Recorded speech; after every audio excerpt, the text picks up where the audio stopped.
Queridos, mais uma vez quero saudar a todos com a paz do Senhor. Amém. Quero agradecer-lhes, pastor Charles, pastor Joseph, e toda a sua família, a Luísa Fer.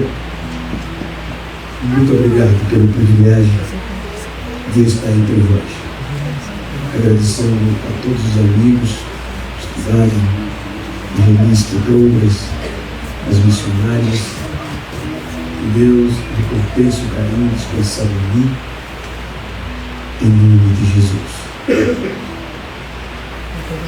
Eu quero ler o texto que está inserido na carta que o apóstolo Paulo escreveu aos Romanos, capítulo 8,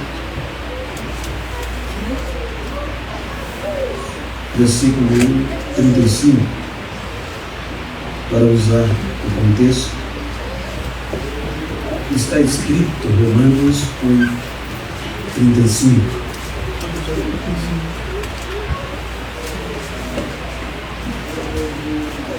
Questionamento: quem me separará do amor de Cristo? A tribulação, ou a angústia, ou a perseguição, ou a fome, ou a nudez, ou o perigo, ou a espada. Amém? Quem tornasse aos nossos assentos.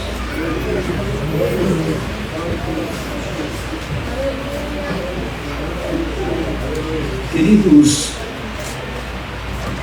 quando nós lemos a Bíblia com base católica, nós percebemos que a glória do Antigo Testamento, através de Moisés, é transitória, é passageira. Quando nós observamos a epístola de Paulo aos Romanos, é bem verdade que, com base na Bíblia e na história, Paulo está escrevendo aos gentios. Se os irmãos observarem, o texto lido está inserido em mim. É um cântico de vitória sobre todas as instâncias,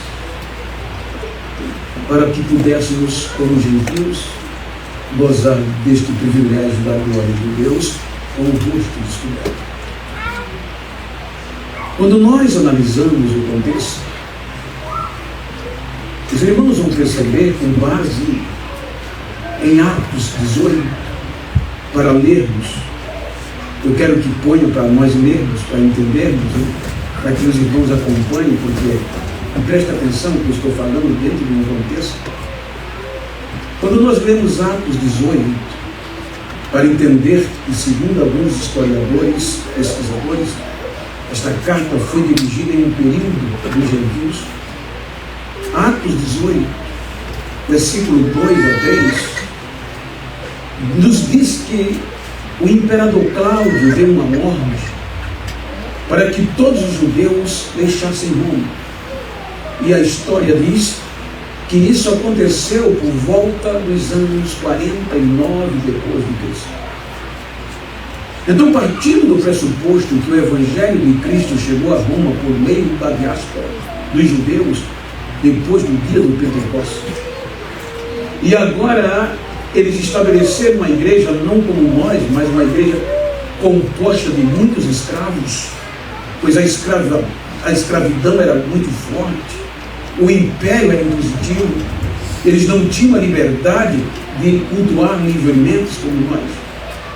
Então, pelo mover do Espírito, os judeus foram obrigados a deixar Roma. E como Paulo escreve esta carta 57 anos depois de Cristo, mesmo que Nero já substituiu-o por volta de 54, mas ainda não havia permitido a volta dos judeus a Roma. Então a fé dos gentios, movidos por esta glória, foi tamanha que eles não desistiram. Então, quando Paulo escreve, veja que no capítulo 1, ele vai dizer que a fé que esses irmãos praticavam era conhecida no mundo todo pelos feitos que eles fizeram. Então, veja que Paulo vai tratar de assuntos jurídicos, Há quem diga que a carta de Paulo ela é tão fundamentada juridicamente que ela faz parte de estudos no direito em grandes faculdades, como até a Harvard. Então, observe que Paulo vai estimular os gentios a alegria e os feitos. Por isso que ele aqui está apresentando, observe, 7 testemunhas. Nós lemos 7 testemunhas que conseguiu afastar da glória de Deus todos até Cristo. Por isso que ele faz um questionamento para a igreja, gentios, como nós, quem nos separará? Aí ele apresenta 7 testemunhas que você vai ver no Gênesis. Me permita contextualizar a Bíblia para você sair daqui sabendo do nosso privilégio e que nós temos motivo de sobra. Muitas vezes a gente se prende de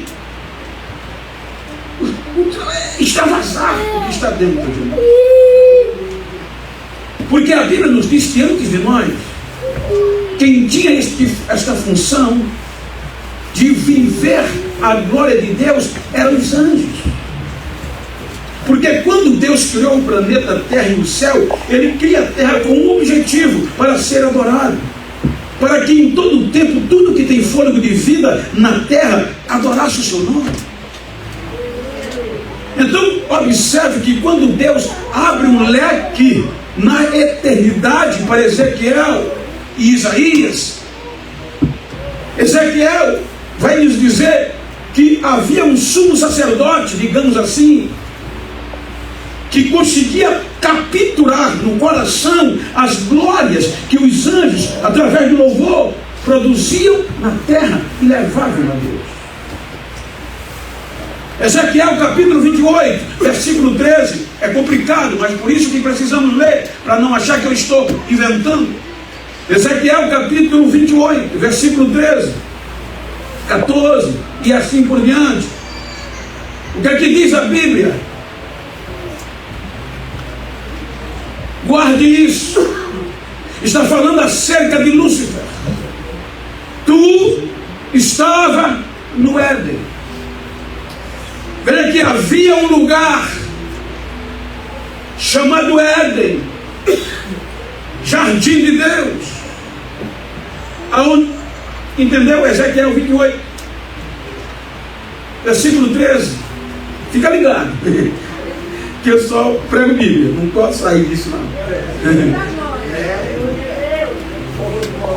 Ezequiel 28, 13. Me ajuda. Se tiver problema, a gente lê. Alguém lê para mim, por favor. Aí, estavas no Éden, no jardim de Deus. Prossiga.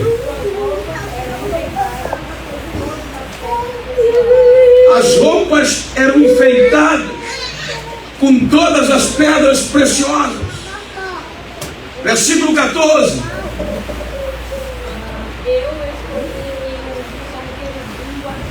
Tu eras querubim, ungido para cobrir, e te estabeleci no monte santo tu estavas.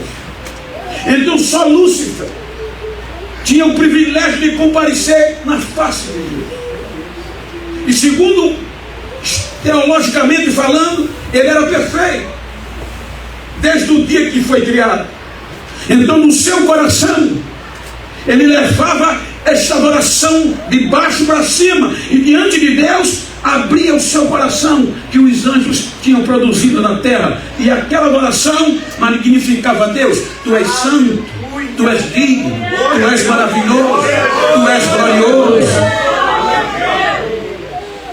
Então levava e descia, capturava dos santuários. A palavra santuário, veja bem, aqui é um santuário, Taneric, outro santuário. E o que é santuário? Lugar de adoração. A glória que Lúcifer tinha entre ele, Deus e os anjos, era tão grande que ele quis para si. Aí o que é que ele vai fazer? ele vai comercializar, porque lá em Connecticut tem pastor Charlie, aqui tem pastor Joseph, em outras congregações tem um representante. Liturgicamente, cada santuário aqui tinha um anjo responsável. Então ele vai comerciar, ele vai fazer negócios com os anjos, para que a glória não fosse mais dada a Deus, mas a ele. Aí a Bíblia diz, no versículo seguinte, que ele vai multiplicar. Veja que ele era perfeito nos teus caminhos, desde os dias em que foste criado, mas iniquidade foi achada em ti, por causa disso. Versículo 16 nos diz, na multiplicação do teu comércio, encheram o teu interior de violência.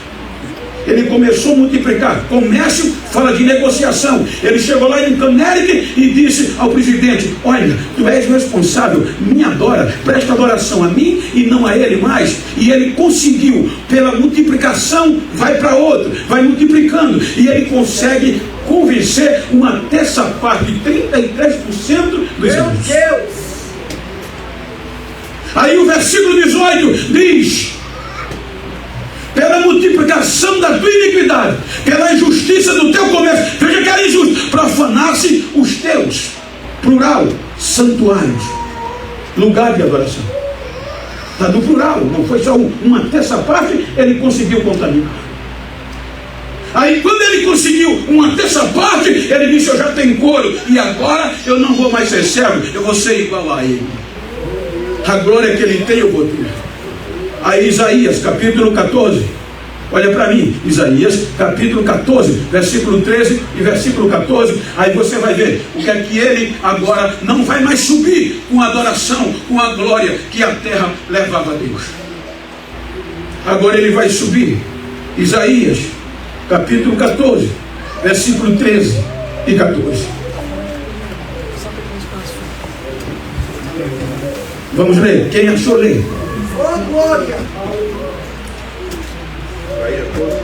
Isaías 14, versículo 13. Pois dizia consigo, agora subirei, e só sobe quem está embaixo. Subirei aonde? Aos céus. E colocarei o meu trono acima das estrelas de Deus. E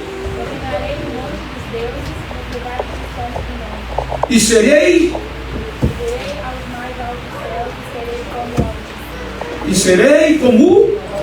serei semelhante ao princípio de igualdade. Quando ele sobe, aí Deus já o espera e já o julga diretamente. Atirado, humilhado, serás lançado à terra. Lúcifer é lançado com a ira total de Deus. A terça parte de anjos que contaminaram, que deixaram a sua habitação, Deus já recolhe para o juízo sem piedade. Veja que eu estou falando de contexto jurídico com base romana. Judas 1:6, o livro de Judas 1:6 vai nos dizer que os anjos que deixaram a sua própria habitação, Deus os julgou e o condenou para o juízo do dia final. Foram presos na escuridão, e o juízo sem direito à defesa, sem direito a apelar, sem direito a habeas corpus. Julgamento sem direito à defesa. Então a terra vai perder a forma. As pedras afogueadas que eram na superfície, pelo impacto da queda, elas descem à profundeza. E as águas cobrem a terra. E agora vem as trevas e o abismo na face das águas. Deus não era mais adorado. A glória de Deus não era mais vista na terra. Os anjos que não se contaminaram, Deus recolhe assim. E a terra ficou vazia. O tempo passa. Aí Deus sente saudade do relacionamento com a terra. Aí vem o livro do Gênesis. No original está em princípio. Meu Deus. Mas na nossa linguagem, Gênesis 1:1. vai dizer: no princípio criou Deus, ponto. Vamos mudar de assunto, ponto, o assunto terminou. O versículo 2 já é outra coisa. E o que acontecia? E a terra era sem forma e vazia pelo impacto do erro. Havia trevas sobre a face do abismo, e o Espírito de Deus se movia sobre a face das águas. Aí o capítulo 1, Deus diz: haja luz, e as trevas saíram e houve luz. Aí Deus vai trabalhar em decorar a terra de novo.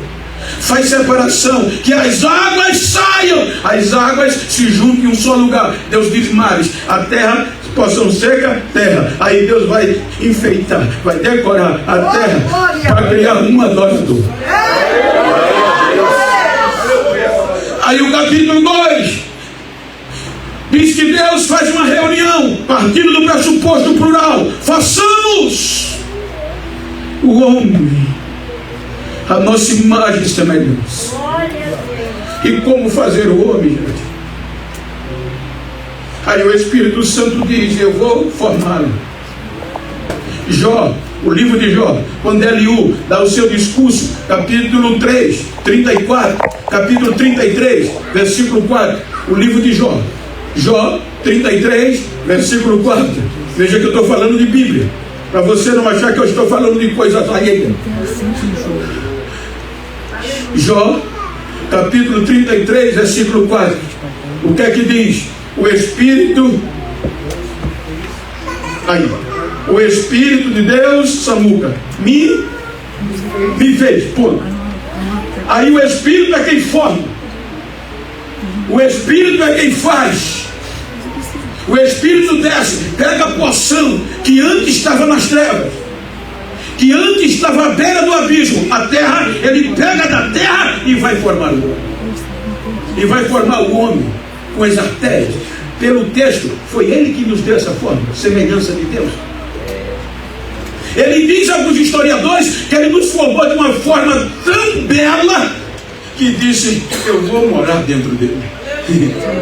Aí quando ele termina: Senhor, está pronto. Aí o Todo-Poderoso vem e sopra nas suas narinas e o faz alma vivente.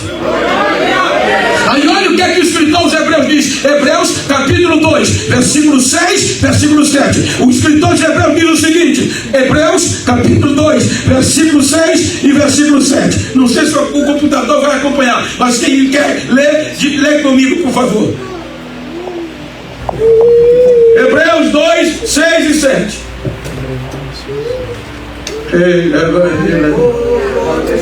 Travou? Aleluia! Oh, glória! Em certo lugar, alguém testificou, dizendo, já chegou ali: o que é o homem, para que dele te lembres? Ou o filho do homem, para que eu visites? Ele está falando da humanidade de Cristo, mas ligada à nossa humanidade. Versículo 7, o que é que ele diz? Tu o fizeste um pouco menor que os anjos, de glória e de honra o coroaste e o constituíste sobre as obras das tuas mãos. Veja que o homem já começa a ser criado, constituído de glória. Aí vem o capítulo 2 do Gênesis, versículo 8. O homem está formado. Nós lemos o quê? Que Adão, que Lúcifer habitava no Éden, jardim de Deus. A desobediência de Lúcifer acabou com o Éden dele. Aí vem Gênesis 2, agora tem um adorador. Gênesis 2, versículo 8. Criou Deus, plantou o Senhor Deus um jardim. Aonde?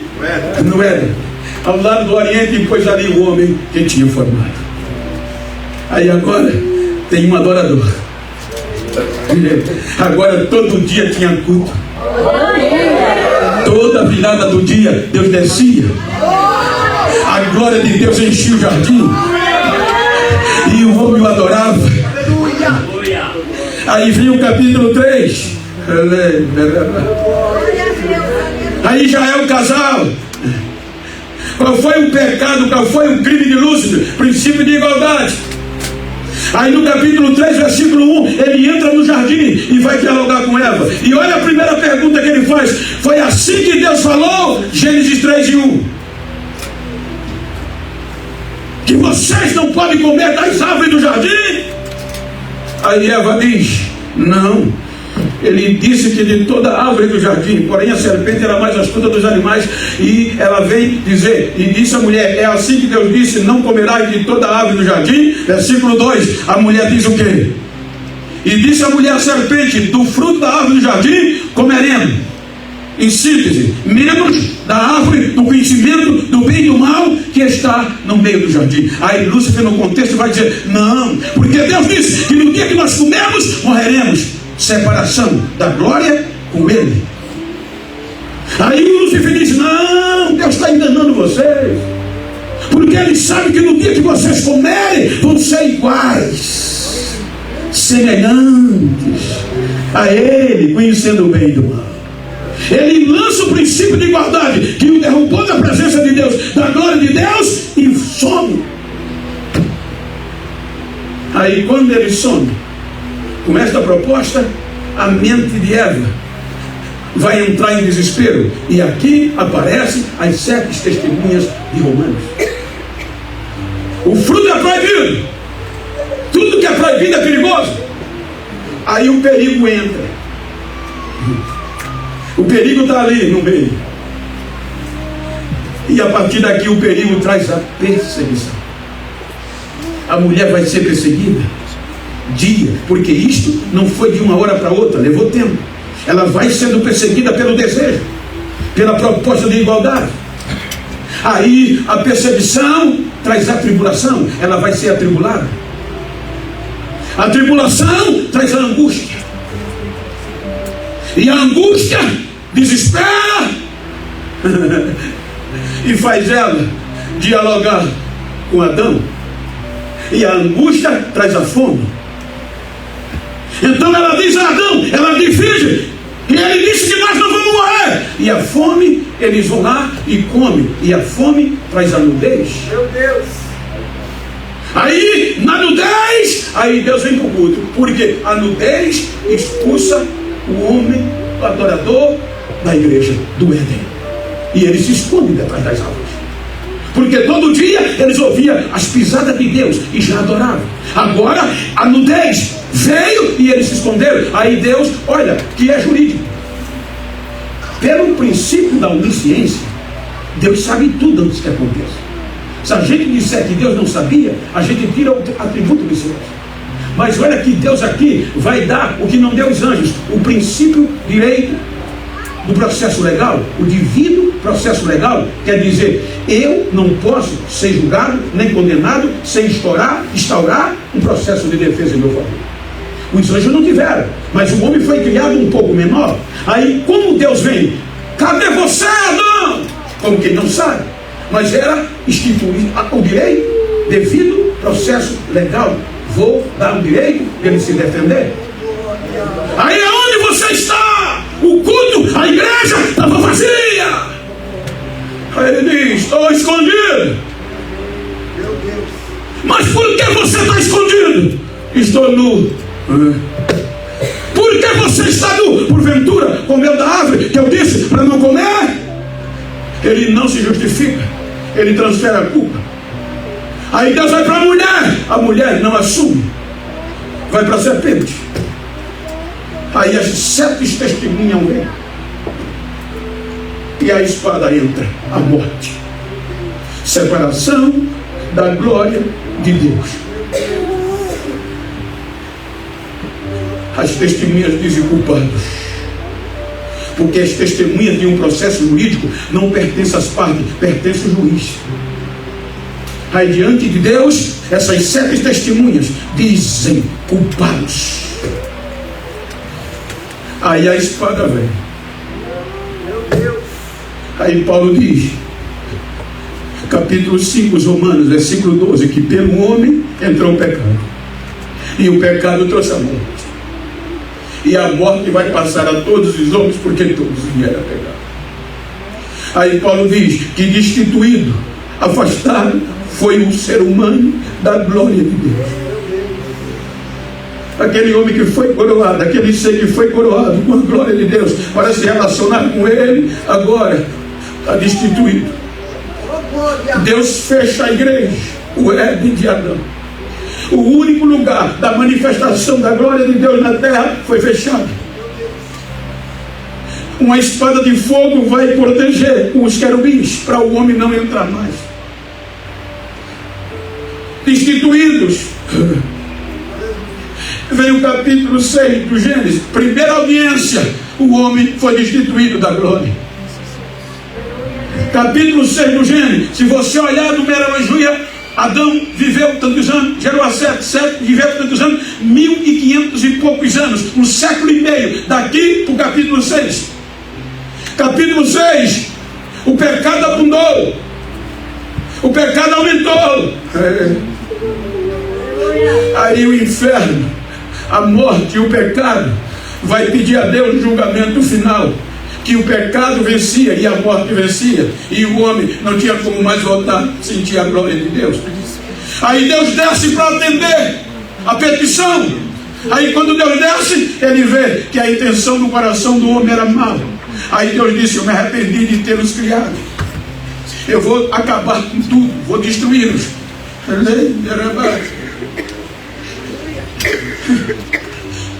Aí Deus assina a nossa destruição como seres humanos, a raça humana. Aí agora o inferno, a morte, o pecado vai fazer festa vitoriosa. Mas quando eles pensavam que ia vencer, aí Deus usa um recurso em nosso favor: a graça. A graça, que quer dizer favor imerecido. Aí Noé acha graça aos olhos de Deus. Aí pela graça 8 almas são salvas da decisão, da destruição. O dilúvio vem, arrebenta com tudo, destrói tudo.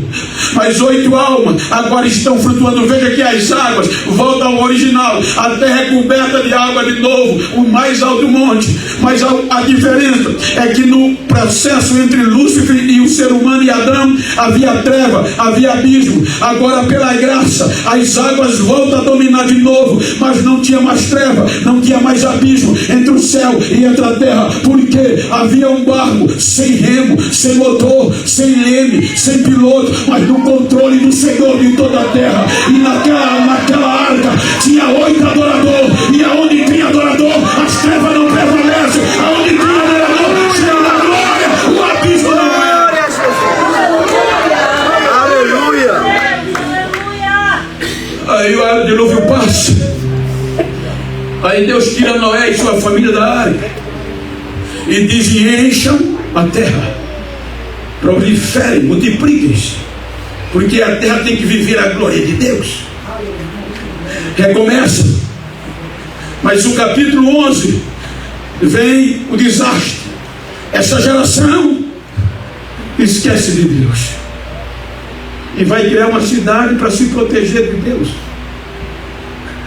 E a ordem era espalhar. Aí Deus é provocado de novo, porque o Supremo Tribunal só reage quando é provocado. Aí Deus é provocado, porque o pecado vence aqui de novo. E a geração de Noé, aí eles dizem: eles não venceram, nós estamos vencendo, então queremos um julgamento fiel. Aí Deus desce. Veja que Deus desce e vê que o coração da geração de Noé era má. Capítulo 11. Aí Deus desce, não só, desçamos, plural, agora. Aí o Espírito vem, que formou, e disse: vou confundi-los. Aí vem os idiomas, os dialetos, começa aqui pela desobediência. Agora, sem entender um ao outro, no contexto familiar, são espalhados na terra, sem relacionamento, sem glória e sem presença. Capítulo 12. Aí é quando Deus, eu disse ontem, vai estabelecer um processo espiritual. Gênesis 12. Deus diz a Abraão: sai da tua terra. Ora, o Senhor disse a Abraão: sai da tua terra, da tua parentela, da casa do teu pai, e vai para uma terra que eu vou te mostrar. Isso aqui é um propósito. E qual era o propósito? Versículo 3. Qual era o propósito? Em ti abençoarei os que te abençoarem, amaldiçoarei os que te amaldiçoarem, e em ti serão benditas todas as famílias da terra. Agora Deus vai habitar, quer habitar, como eu disse ontem, de novo, porque desde o Gênesis não tinha mais relacionamento. Aí por meio de Abraão, Deus cria Israel. Vocês viram ontem as alianças, quando no capítulo 33 do Êxodo, a glória, 34, a glória desce. Foi dito aqui, Moisés desejou ver a glória de Deus. Aquela glória que Adão via cara a cara. Porque Deus descia no Éden. Está escrito. Então Adão via Deus cara a cara, na sua inocência. Agora o homem pelo pecado foi destituído, não tinha mais relacionamento. Aí Moisés pede, mas a glória que vem sobre Moisés é transitória, é passageira. Tinha que pôr um véu quando estava diante do povo. Aleluia. O pecado predominava. Aí vem Deus e se apresenta pelas costas a Moisés. E só pelas costas, o rosto já desce brilhando, só viu pelas costas. Imagina até de cara a cara.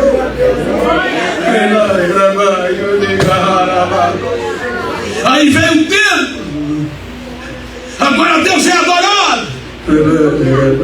Aí vem o pecado e vence Israel. Vocês viram, o pecado vence Israel. E o que é que essas testemunhas fazem? As 7 testemunhas já afastaram Adão de Deus pelo seu depoimento. Agora elas vão testificar.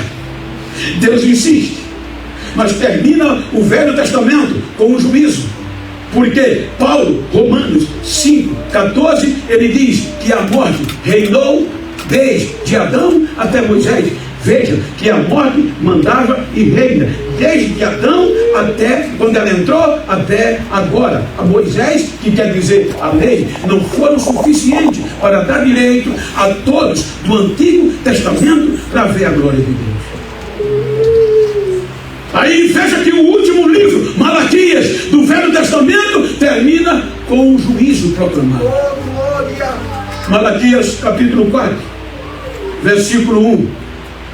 Ele vai falar de um julgamento, porque eis que aquele dia vem ardendo como fornalha. Todos os soberbos e todos os que cometem impiedade serão como a palha, e o dia que está para vir os abrasará, diz o Senhor dos Exércitos, e sorte que não lhes sobrará nem raiz nem ramo. Glória a Deus. Aí Deus silencia.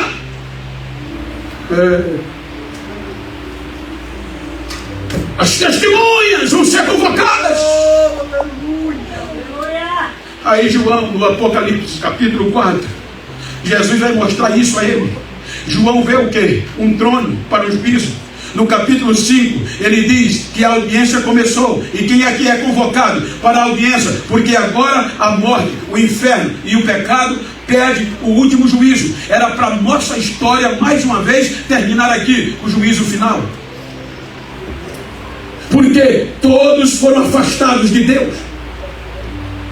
Desde Adão até aqui, essas testemunhas pelos testemunhos. Aí vem João dizendo que foi arrebatado do céu e viu o Supremo Juiz sentado no trono.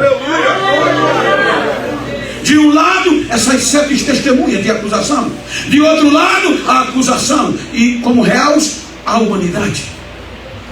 Aí João diz que Deus vai consultar as testemunhas e no relatório, no depoimento da testemunha, culpados, culpados, culpados. Uma parte do livro não conteve as acusações. Viraram do outro lado, culpados. Quando vira e o livro, a sentença está escrita por dentro e por fora e não tem alternativa, é selada com sete selo e é entregue na mão do juiz. Aleluia. Como Deus, como juiz, não vai nos julgar sem direito de defesa. João diz, Apocalipse 5, que Deus dá ordem a um anjo: procure um advogado, um promotor para defender-nos da acusação. Aí João diz que os anjos procuraram no céu, na terra e debaixo da terra, e voltaram dizendo: ninguém, Senhor.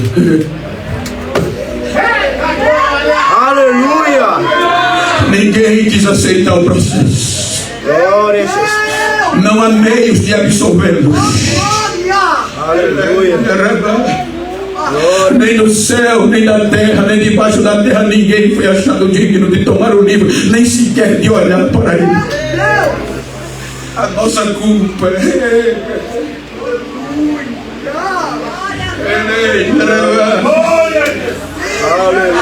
o pecado, a morte e o inferno foi vitória. Aí João, quando ouviu isso, aí João caiu com a cara no chão e chorava muito, porque ninguém foi achado, ninguém queria aceitar o nosso processo. Você pode olhar que até aqui a morte e o inferno comandavam. A força da morte é o pecado. Se você olhar a narrativa do processo, no meio do julgamento, só tinha uma alternativa: a sentença, juízo final. E vou lançá-los no mesmo lugar que foi preparado para a morte e o inferno e os seus anjos. O lago de fogo. Veja que João diz que até aqui ninguém foi achado digno. Ele fala do arrolar do processo. Quando você vai para a psicologia, olhe que até aqui, antes de Jesus, nomes importantes como Sócrates, como Pitágoras, como Zenão, como Epícuros, homens filósofos da filosofia que marcaram a história, e tantos outros, mas não venceram a morte. O pecado venceu. Homens da monarquia, como os faraós, como Nabucodonosor, como Belsazar, como tantos outros, a morte venceu. Quando você vai para a história da Bíblia, a Bíblia diz que o pecado venceu Adão. O pecado, Adão gerou Sete. O pecado venceu Sete. Sete gerou a Enos. A morte e o pecado apodreceu Enos. Aí vem o que? Enos, Cainã. A morte e o pecado vence Cainã, Malalael, Jared, Enoque. Como o filho do pastor Charles, o Enoque diz: eu preferi adorar, eu preferi a glória e rejeito o pecado. Aí Deus diz: já que você preferiu, eu vou te tirar daí sem ver a morte, para dar exemplo à tua geração. E ele é arrebatado. Enoque gera Metusalém. A morte vence Metusalém e a sua geração. Metusalém gera Lameque, a morte vence. Lameque gera Noé, a morte vence. Noé gera Sem, e a Jafé, e a morte vence. Aí passa o dilúvio. Aí diz que Deus pega Sem da descendência de Noé, mas a morte vence. Sem gera Arfajad. Arfajad é lá é a Eber é Hel é Peleg, Peleg é Serug é Naor Terá, e Terá Abraão, e a morte vai vencendo. Abraão é chamado amigo de Deus, pai da fé, mas não venceu o pecado e nem a morte, mas gerou Isaac. A morte venceu. Jacó, a morte venceu. Jacó gera Rubem, Simeão, Levi, Judá, Zebulon, Gad, Asser, Naftali, José e a Benjamim. A morte vence. Aí Deus pega Judá. Judá gera Perez, Perez gera Esron, Esron gera Arão, Arão Aminadab e Naasson a Salmão, Salmão a Boaz, Boaz a Obed a Jessé, e Jessé gera Davi. Aí Deus diz: agora eu achei. O desejo do meu coração. Adora Davi, mas o pecado vence. O pecado e a morte vence Davi. Mas Davi gera Salomão, Roboão, Abias, Asa, Josafá, Joram, Uzias, Acais, Ezequias, Manassés, Amon, Josias, Jeconia. O pecado e a morte vence. Aí vai para o cativeiro, aí volta. Aí diz Mateus: Salatiel gerou a Zorobabel, a Abiúde, a Eliaquim, a Zadok, a Aquim, a Eliúde, Eliasar, Matã, a Jacó e José, que foi marido de Maria. Até aqui estávamos condenados, mas no ventre de Maria, no meio do julgamento. Aleluia. Glória a Jesus.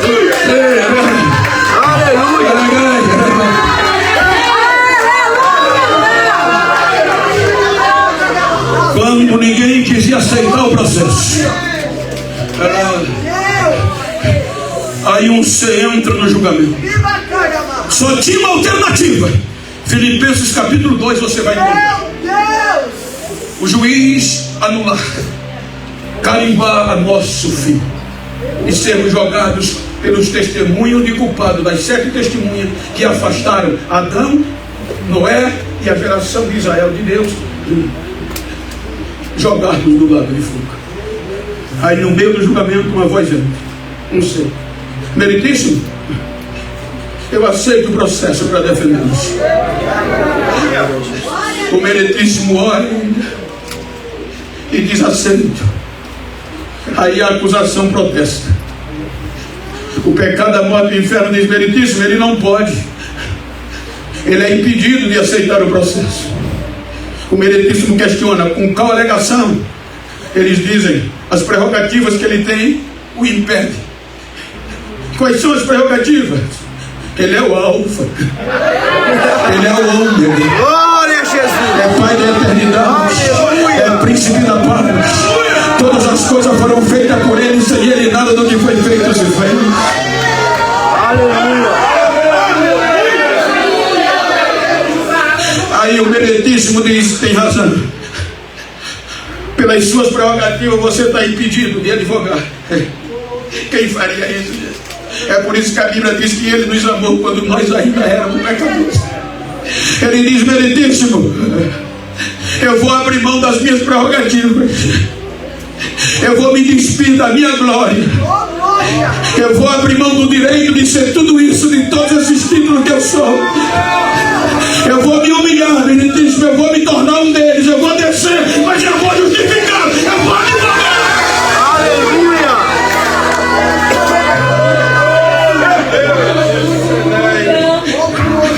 Ele deixa a sua glória.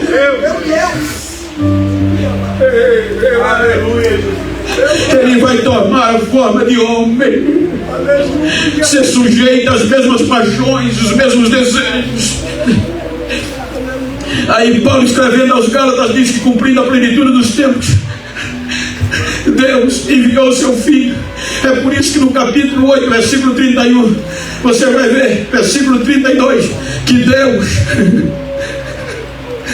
nem o seu próprio Filho poupou por amor a nós.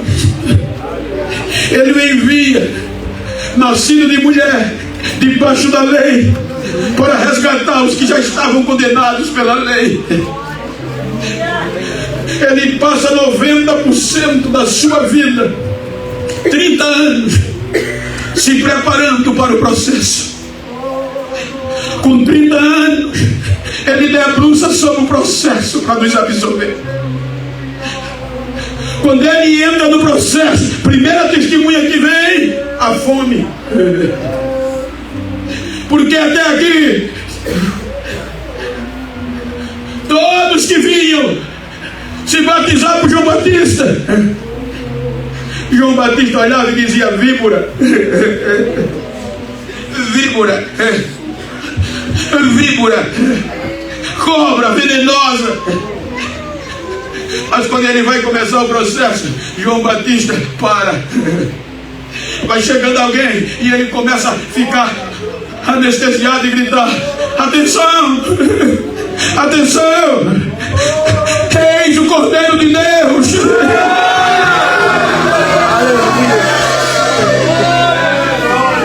É batizado. Quando é batizado, que sai dali, a fome vai 40 dias e 40 noites, e a fome pertinho, dizendo ele vai desistir do processo. Com 40 dias e 40 noites de fome, o diabo chega, e o que é que ele propõe? Transforma, tu não estás com fome? Transforma essas pedras em pães. E a testemunha, fome olhando. Aí ele diz: nem só de pão viverá o homem, Satanás, mas de toda a palavra que sai da boca de Deus. Aí depois da fome vem a perseguição. Os seus próprios irmãos perseguem para prender e para morrer, mas ele não desiste do processo. O perigo vem, levando a açoitar o vento, o mar. O perigo o acompanhava 24 horas, mas o perigo não encontrou nada que o condenasse. O perigo vai embora, aí a angústia vem, e a angústia quebra no meio, porque ela pega de dentro para fora. Veja que é a primeira vez, diante da angústia, da testemunha, que ele pede ajuda. Chama os 3 discípulos e diz: vamos orar ali comigo, que a minha alma está angustiada até a morte. Por 3 horas, em período intercalado, ele ora com o mesmo assunto: Pai, se possível for, afasta de mim este sofrimento, esse cálice. Quando a angústia pensava que ele ia desistir, ele termina a oração dizendo: Pai, não faço o que eu quero, mas a tua vontade prevaleça, eu não vou desistir. Quando a angústia sai, vem a tribulação. A tribulação é de cascar o grão, é os chicotes. Os chicotes pegaram ele, os chicotes dilaceraram ele. A tribulação era para ele desistir, e a tribulação traz a nudez.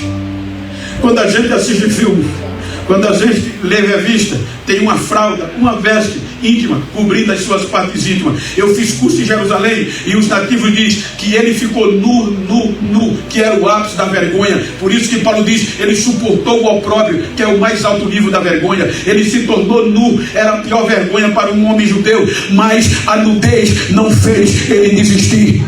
A tribulação não fez ele desistir. Aí, no processo advocatício, se eu sou advogado, peguei um processo do pastor Charles e eu analiso e não vejo nenhuma brecha para absolvê-lo, nem diminuir a pena, eu posso desenvolver o processo e dizer: eu não posso te absolver, nem diminuir a pena, toma de volta, eu não quero teu honorário. Então, na escrita que estava na mão do juiz, não tinha uma brecha para que a gente fosse absolvido e nem a pena diminuir. É por isso que Isaías diz que ele tinha motivo de sobra para devolver o processo, mas em vez de devolver, ele tomou sobre si. Isaías diz que sobre si ele tomou as nossas mazelas, os processos, e agora o castigo que ia nos trazer a paz está sobre ele, e era pelas suas pisaduras que nós íamos ser sarados, absolvidos do juízo de Deus. Quando ele assume o processo, aí o juiz pega todo o nosso pecado e joga para ele. Meio-dia, o impacto foi tão grande que a luz apagou, o sol escureceu, e Deus se afasta dele pelos nossos pecados. O Espírito Santo sai, e entre meio-dia e 3 horas da tarde, trevas, e ele senta a falta e grita: Deus meu, por que me desamparaste? Por que me deixaste só? Pelos nossos processos. Aí agora só tinha uma alternativa. O que dá força à morte é o pecado, e o nosso pecado estava sobre ele. Aí vem a espada, a morte, a última testemunha, e diz: agora eu pego ele. Porque na ciência tem uma matéria chamada autólise. O que é que ela explica? O poder da morte sobre o corpo humano. Por exemplo, se qualquer um de nós morrermos aqui agora, nem todas as células morrem do corpo humano, vão ficar ainda vivas. Aí a morte, para nos destruir, para nos apodrecer, ela vem com a primeira etapa para matar as células ainda vivas: a decomposição.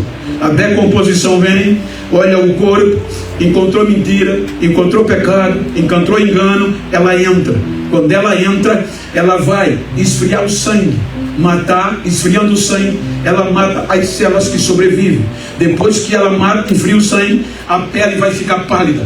Ela tem de 0 a 12 horas para fazer isso no corpo humano. Tornou pálido, está frio, não tem vida, já terminou 12 horas. Aí vem a segunda, putrefação. Porque a putrefação, já que não tem mais célula viva, ela entra no organismo e vai apodrecer de dentro para fora. Ela tem até 24 horas, de 13 a 24 horas do morto para apodrecê-lo. Com 24 horas o corpo já está podre, já está totalmente destruído. Vai sair líquido pelo nariz, botar cordão, vai sair líquido pelo ouvido, tem que entupir, tem que enterrar, que vai feder. Aí aqui, com 24 horas, com 25, entra a colonização, Vitor, que é os insetos, os germes, que o corpo vai ser sepultado e eles vão habitar no corpo e agora vai destruí-lo totalmente, voltando ao pó de novo. Este é o processo. 3 horas da tarde, Jesus está na cruz com os nossos pecados. 3 horas da tarde, ele grita: Pai, está feito, está pronto, está consumado. Em outras palavras, a tua glória agora vai poder descer, não vai precisar de véu, vai ser cara limpa. Eles vão te ver de novo, cara a cara, através de mim. Aí ele se rende. Aí 3 horas da tarde, ele morre. Quando ele morre, a espada canta de galo. Pelo processo natural, 5 horas da tarde, ele ainda está pendurado. 6 horas da noite, ele já está sepultado. Já era, o sangue está frio e ele começa a empalidecer. Mas a morte vai ao sepulcro e diz: vou tirar a onda. Quando ela entra no sepulcro, já com 3 horas, o sangue não estava frio, estava aquecido, a pele não estava ficando branca, porque a Bíblia diz que os nossos pecados ficaram na cruz. Quando ele entra, ele já entra sem pecado. O advogado vencedor, o glorioso, o glorioso, o glorioso, o glorioso.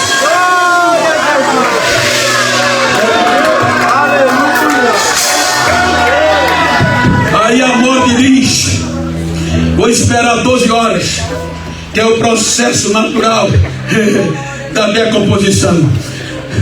Final do primeiro dia do calendário judaico, 12 horas, ela desce no sepulcro. Quando chega lá, o sangue não estava frio, a pele não estava pálida, estava rosada. Aí ela não aguenta, ela diz: decomposição, o que é que está acontecendo? Você pode olhar, até aqui algumas pessoas ressuscitaram.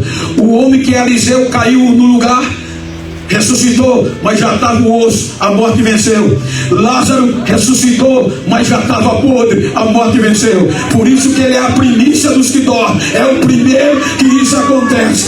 Aí a morte vai e diz: decomposição, ele não está esfriando o sangue e nem está pálido. O que é que está acontecendo? Ninguém nunca fez isso. Aí a decomposição grita de longe. 1 Pedro capítulo 2 versículo 22, lê, que eu acho que ele não, capítulo 2 da primeira epístola de Pedro, versículo 22. O que é que a decomposição grita? De longe: eu fiz a minha parte, eu rastreei e olhei, mas não encontrei nem pecado nele, nem mentira, nem engano. Ele é puro, ele é santo, ele é santo, ele é santo, ele é santo, ele não pecou, ele não pecou.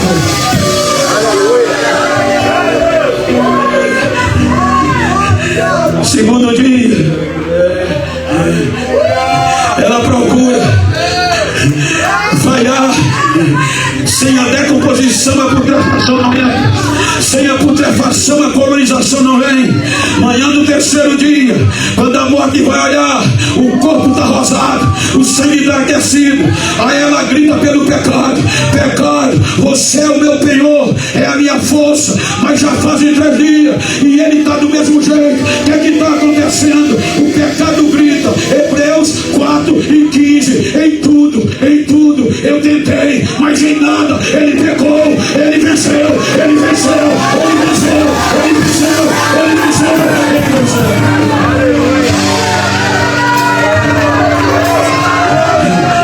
Na antiguidade, quando o mais forte vencia o rei mais fraco,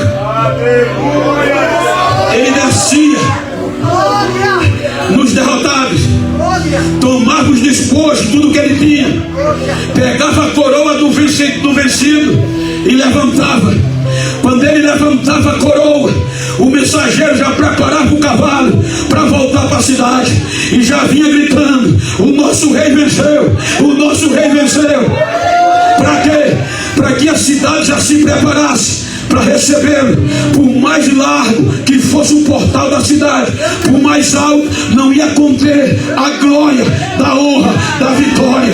Tinha que alargar, tinha que aumentar. Aí ele vence, ele desce o lugar, a mais baixa profundeza, a moradia, o quartel-general da morte e do pecado. Ele toma o poder da morte, toma a coroa do pecado, prega para as almas em prisão, toma todos os despojos e leva cativo o cativeiro. E ele diz: quem estiver em mim, para aqui não vem mais.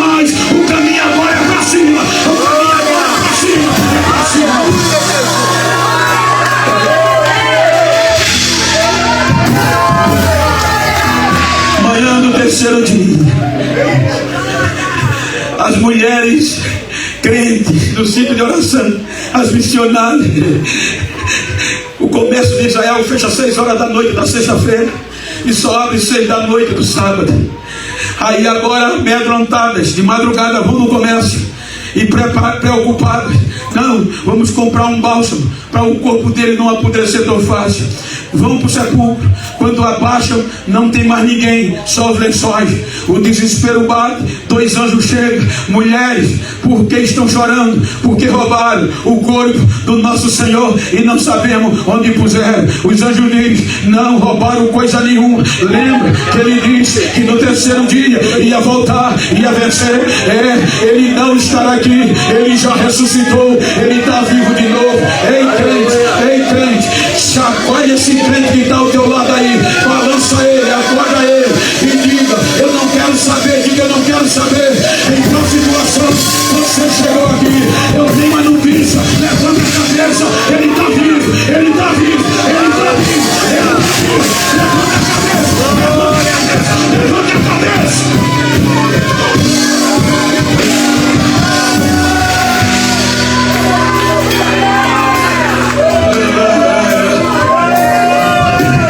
Terceiro dia, recupera todos os feridos.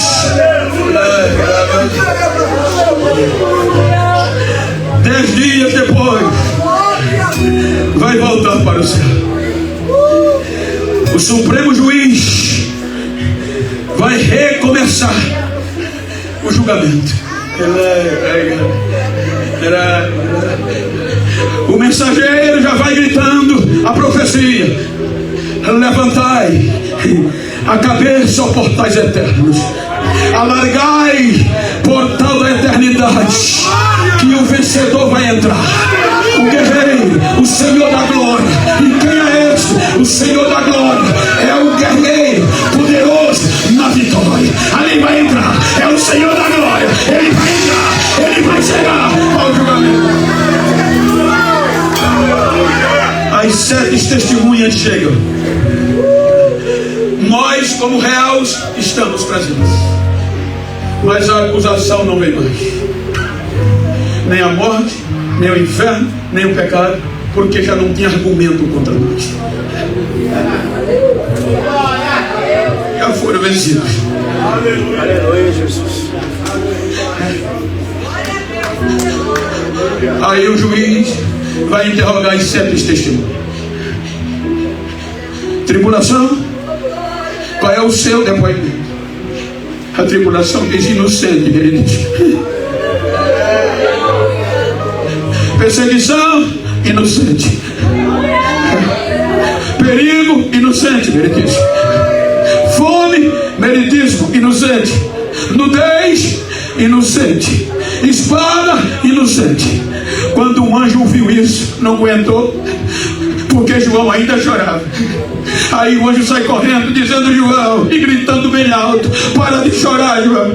Precisa chorar, mas não, João. Ei, quando João levanta a cabeça, os portais da glória já estão abertos e o rei da glória vai entrando. Aí o anjo diz: eis o leão da tribo de Judá, a raiz de Davi. Ele venceu, João, e ele é digno de tomar o livro, de desatar o livro e de abrir seu selo, porque ele foi morto, mas está vivo, e com seu sangue ele comprou para Deus povo, língua, raça e nação. E os reis adorador, vai ter adoração, vai ter adoração, vai ter adoração genuína.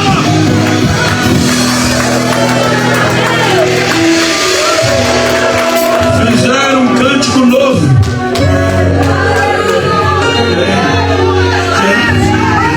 E naquele cântico, desde Lúcifer, não se ouvia mais.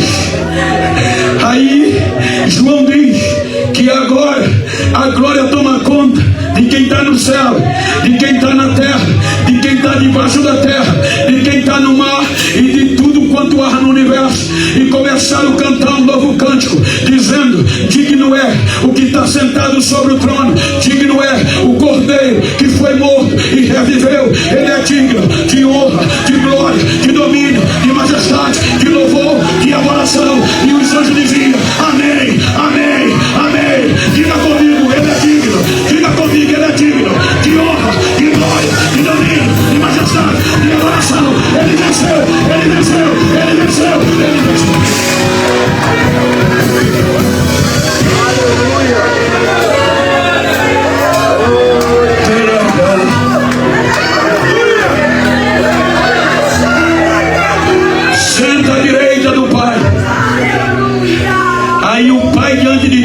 os anjos lhe dá um nome que é sobre todos os nomes. E a este nome todos os joelhos se dobrarão e toda língua vai ter que confessar que Ele é o Senhor. À direita do Pai, Ele diz: Pai, eu prometi à minha igreja o que Adão, o que a geração de Noé, o que Adão perdeu, a geração de Noé não reconstruiu, não reconquistou, a geração de Israel não reconquistou. Agora nós, a igreja, Ele diz: eu prometi a eles que ia derramar do teu Espírito, Senhor, e não é para ir e voltar, é para ficar para sempre com eles, todo dia. Aí o papai diz: é agora. E o que estava acontecendo em Jerusalém, festa do Pentecostes. Aí diz Lucas que de repente veio do céu um barulho e veemente, impetuoso, e encheu toda a casa, e línguas repartidas como que de fogo caiu sobre ele, e cada um falava o que o Espírito dizia que falasse, e todos foram cheios da glória, foram cheios do Espírito Santo de Deus. A glória tomou conta do ambiente. Aí Paulo vai começar Romanos dizendo juridicamente: portanto, agora nenhuma condenação há mais para os que estão em Cristo Jesus, que não anda segundo a carne, mas segundo o Espírito de Deus de vida. Porque o Espírito de vida em Cristo Jesus me livrou da lei da morte, da lei do pecado. Eu estou livre. Quem está livre? Quem está livre? Quem está livre? Quem está livre? Quem está livre? Adora!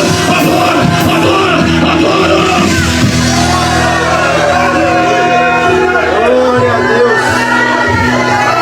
Olha que coisa linda. Olha que coisa linda. Versículo 31 do texto lido: se Deus é por nós, quem será contra nós? Aquele mesmo que nem o seu próprio filho poupou por amor a nós, antes o entregou à morte, ou seja, antes ele ressuscitou. Olha que coisa linda. Ele diz: quem tem juízo, quem intentará acusação contra aqueles que Deus disse que é inocente? Então olha para quem está ao teu lado e diga: a partir de hoje eu vou pensar 10 mil vezes antes de falar mal de você, antes de te acusar de alguma coisa. Eu não sabia que tu era tão importante assim, e eu sou.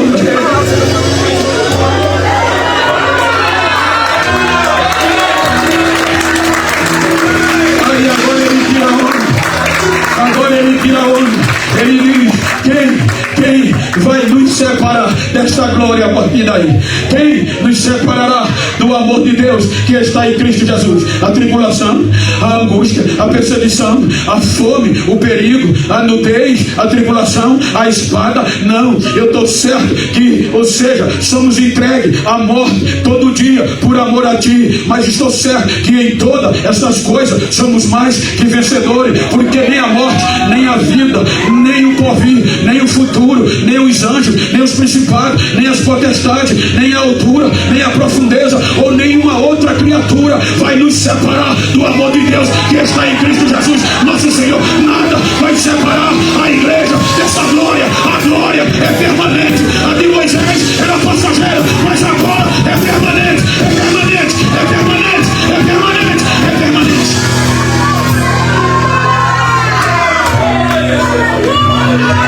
Segundo Coríntios, só para você ler da glória. Segundo Coríntios, capítulo 3, versículo 13 e versículo 14. Primeiro, versículo 13. Quero que você leia de peito cheio. O que é que diz? 1, 2, 3. Não somos como Moisés, que punha o véu sobre a sua face, para que os filhos de Israel não olhassem imprudente para o fim daquilo que era passageiro. Versículo 14. Mas os seus sentidos foram endurecidos, porque até hoje, mesmo o véu está por levantar, não no Velho Testamento, o qual foi por Cristo abolido. O véu foi abolido. Versículo 15. Só para tirar onda. E até hoje, como era lido Moisés, Versículo 16.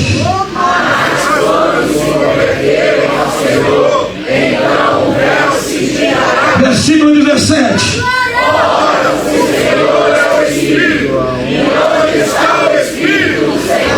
Versículo 18. Mas todos nós, com o rosto descoberto, refletindo como um espelho a glória do Senhor, agora é cara a cara. Eu olho para o pastor Joseph e a glória está refletindo. Olha para quem está ao teu lado e diga: esta é a glória, esta é a glória, esta é a glória. Não tem mais véu.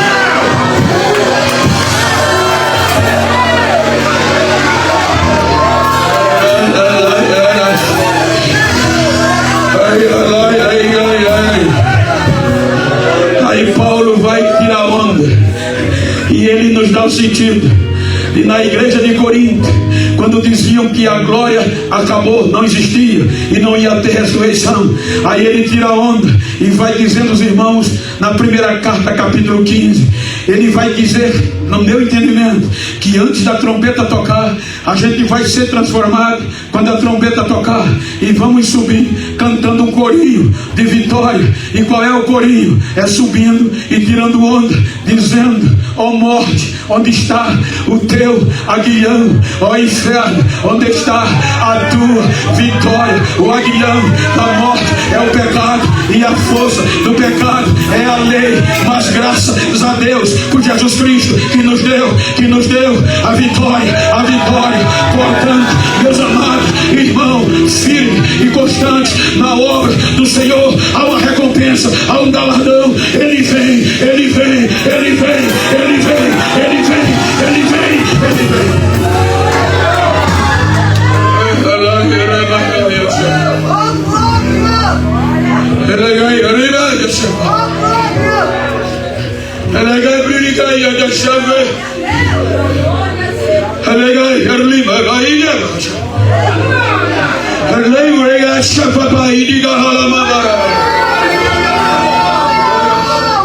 Não era para eu estar aqui.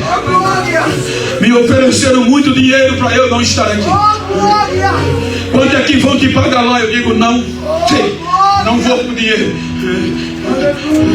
Mas se eu estou aqui, eu não vou.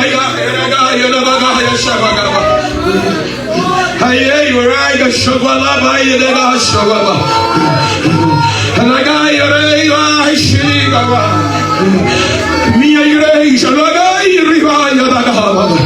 nesses últimos tempos eu tenho urgência. A apoteose da minha glória está em busca de coração quebrantados e de coração aberto para eu entrar. Nesses últimos tempos eu derramo da minha glória sobre a minha igreja de forma torrencial, e neste dia eu estou derramando a apoteose do meu espírito, da minha glória, em quem está com o coração quebrantado. Recebam agora a apoteose da minha glória, diz o Senhor, recebe agora.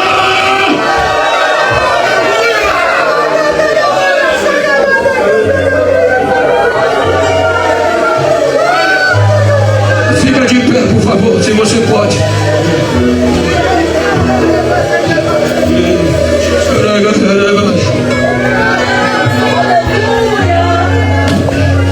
Se você pode, se você quiser. Eu não vim aqui pregar Bíblia. Eu não vim te emocionar. Eu sou co-pastor de cerca de 6 a 7 mil crentes. Não preciso estar aqui te emocionando para ter agenda, porque se eu quisesse até 2025 já estava cheio. Mas se você pode vir a esse crente do mesmo sexo, a não ser que seja íntimo, que está perto de você, como eu estou com o meu companheiro, olha nos olhos dele assim e diga para ele: ô inocente, ô absolvido, eu não sei como você chegou nesta manhã, quero saber como você vai sair. Diga: vou sair refletindo a glória de Deus, vou sair cheio da glória, vou dar vazão, porque eu vou sair pegando fogo. Diga, me faz um favor, diga